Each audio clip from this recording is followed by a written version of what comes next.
Good afternoon students.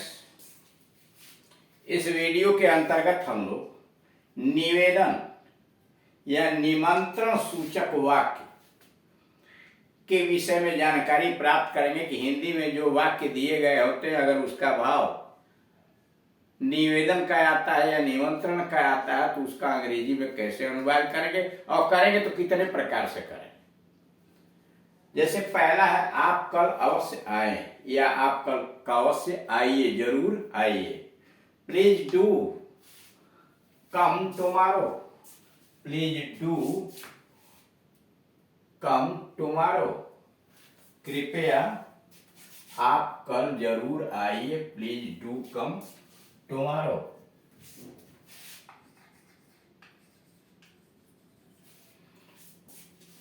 Please do come tomorrow. यहाँ do के स्थान पर मस्ट का प्रयोग नहीं करना चाहिए। यहाँ डू से मतलब है जरूर, अवश्य। आप कल अवश्य आए, प्लीज डू कम टुमारो। एक कप चाय जरूर लीजिए। Please do have a cup of T, please do have a cup of T. एक कप चाय जरूर लीजिए या जरूर पीजिए। नंबर 3, आप मुझे अवश्य लिखिएगा, आप मुझे अवश्य लिखिएगा।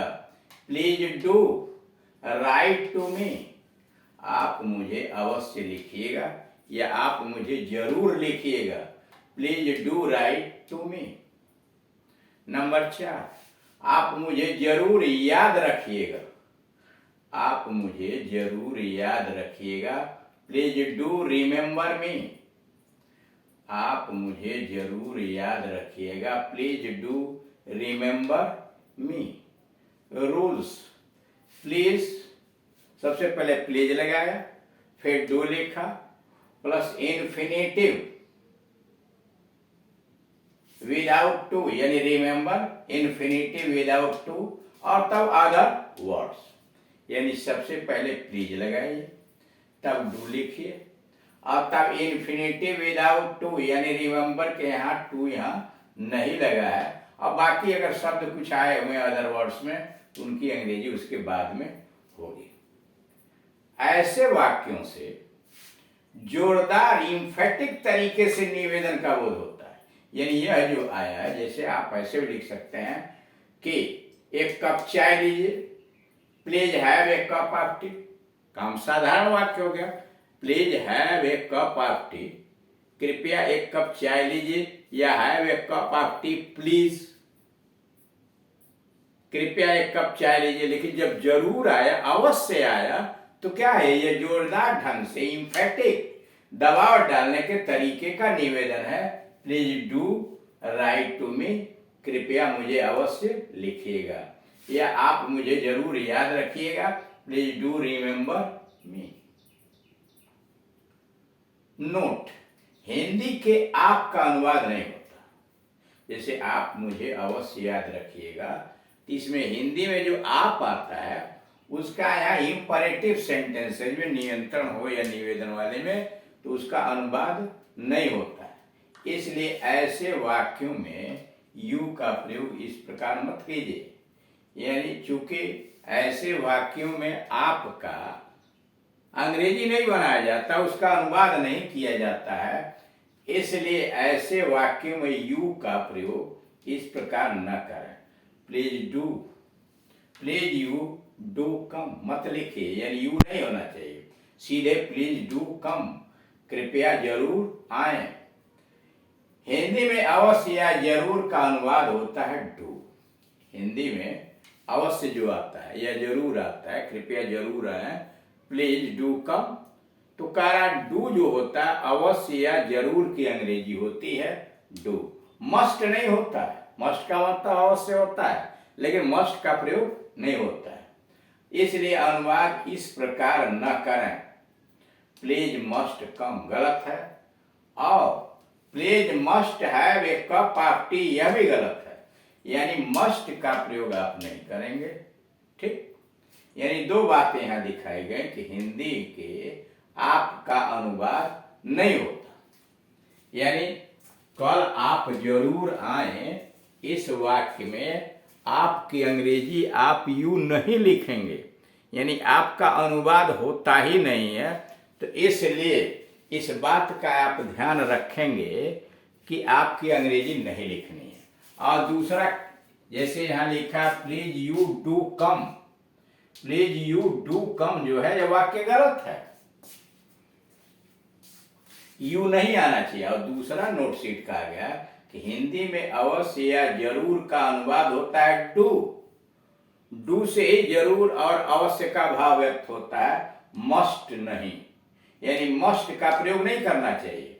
इसलिए अनुवाद इस प्रकार बिल्कुल न किया जाए, प्लीज मस्ट कम बिल्कुल न लिखा जाए, या please must have a cup of T, यानी कृपया एक कप चाय जरूर लीजिए, तो यहाँ मस्ट के बजाय लिखिए please do have a cup of T, तब जाकर सही होगा, यानी इसमें मस्ट का प्रयोग आप नहीं करेंगे। इसलिए इंपरेटिव सेंटेंस के अंतर्गत मॉडल ऑक्सिलरी वर्ब का प्रयोग नहीं होता। अब आइए अगला नंबर, क्या आप फाटक बंद करने की कृपा करेंगे या करेंगी? क्या आप फाटक बंद करने की कृपा करेंगे या करेंगी? अथवा क्या आप फाटक बंद करने का कष्ट करेंगे या करेंगी? क्या आप फाटक बंद करने का कष्ट करेंगे या करेंगी? Will you close the gate please? Will you close the gate please? अथवा would you close the gate please? Will you close the gate please कहिए, चाहे would you close the gate please? क्या आप फाटक बंद करने की कृपा करेंगे या करेंगी? अथवा क्या आप फाटक बंद करने का कष्ट करेंगे या करेंगी? तो यू तो दोनों के लिए आता है, चाहे मैस्कुलिन जेंडर हो या फेमिनिन जेंडर हो। तो will you close the gate please अथवा would you close the gate please. तीसरा है would you mind, would you mind closing the gate. अब आगे प्लीज लिखने की जरूरत नहीं, इसलिए कि वुड से पोलाइट रिक्वेस्ट का शुरुआत होता ही है। Would you mind closing the gate, ये 3 ट्रांसलेशन इसके हुए। Will you close the gate please, would you close gate the please, या would you mind closing the gate, would you mind closing the gate. Rules number 1, will you plus infinitive, यानी ये close infinitive है without to, और उसके बाद other word और तब please लगाइए।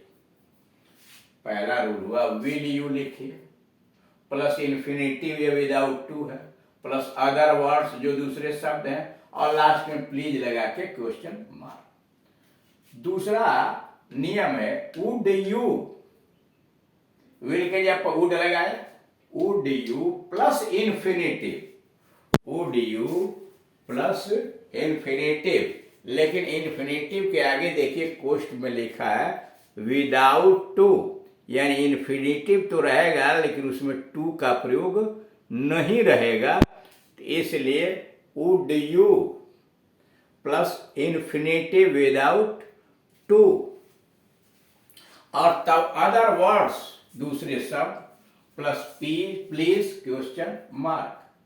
Number 3, would you mind, would you mind plus verb ING, would you mind plus verb ING present participle plus other words.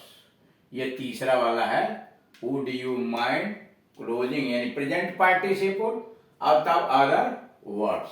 यानी ये 3 तरीके हुए आपके इस वाक्य का ट्रांसलेशन बनाने का।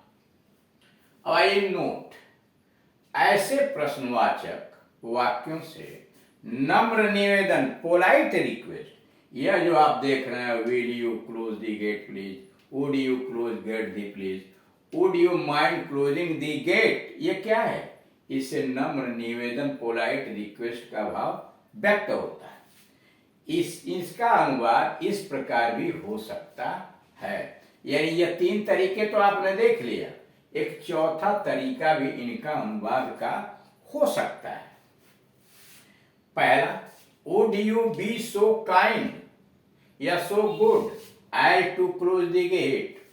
Would you be so good या so kind as to close the gate. यहां देख रहे हैं इंफिनिटी में टू लगा हुआ, as to close the gate. अथवा would you be so kind or good as to give me some money. क्या कृपया आप मुझे कुछ रुपए देंगे, या क्या आप मुझे कुछ रुपया देने का कष्ट करेंगे। फिर ध्यान से देखिए, इनका अनुवाद इस प्रकार भी हो सकता है, would you be so good, क्या आप इतने भले बनेंगे। भाव का अनुवाद है यह, वाक्य की रचना का अनुवाद बिल्कुल नहीं है। हिंदी वाक्य के भाव का अनुवाद है, would you be so good as to close the gate, या would you be so kind as to close the gate, या would you be so good as to give me some money, क्या कृपया आप मुझे कुछ रुपया देने का कष्ट करेंगे। अथवा would you be so kind as to give me some money, क्या आप गीत गाने की कृपा करेंगे या कष्ट करेंगे। क्या आप गीत गाने की कृपा या कष्ट करेंगे। हमें चारों मॉडल यहां दिखा दिए गए हैं। Will you sing a song please, would you sing a song please, ये जो 3 मॉडल यहां ऊपर लिखे गए हैं। Would you mind singing a song, ये तीनों मॉडल हो गए। अब चौथा डाल दिया गया, would you be so good as to sing a song, या would you be so kind as to sing a song. यानी ये 4 तरीके हैं जोरदार ढंग से किसी निवेदन से संबंधित वाक्य का अनुवाद करने के लिए। इसमें से किसी का भी अनुवाद क्या आप फाटक बंद करने की कृपा करेंगे, तो ये 4 मॉडल से आप एम्फेटिक तरीके से उनका अनुवाद कर सकते हैं। Thank you.